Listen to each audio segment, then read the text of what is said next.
think one of the major challenges of any human rights enforcement or process is that whether you are in some ways in resisting the state apparatus, and the journey begins around that time for anybody to recognize that there is a problem and that the power that is exercised by the state or in some ways non-state actors. In fact, it is no longer the case that human rights violations are committed only by state actors. There are a number of non-state actors all over the world who are engaged in human rights violations, and those could in some ways be responded through the criminal law measures. But also these violations continue to happen, and it is important that civil society needs to be mobilized.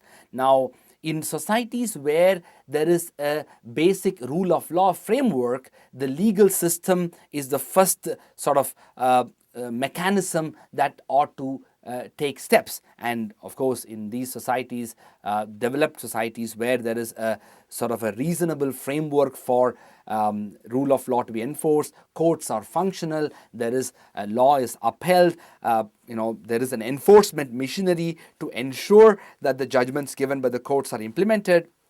In these societies, the lawyer's role is in many ways using these institutional machinery and mechanisms to ensure that the rights are not violated, first place, and if they are violated, there is proper redressal in the form of punishment to the offenders or compensation or reparation measures for the victims of human rights violations.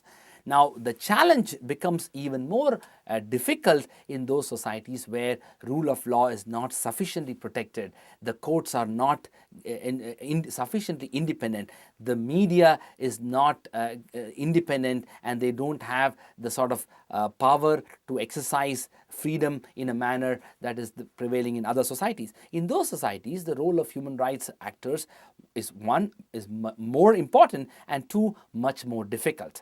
Now, if you look at in countries all over the world, there is when societies are more open and democratic, the challenges of human rights. Let me put it like this: the challenges of human rights in all these societies are writ large. It is there. It would be a mistake to say that democratic societies have less human rights challenges than undemocratic societies.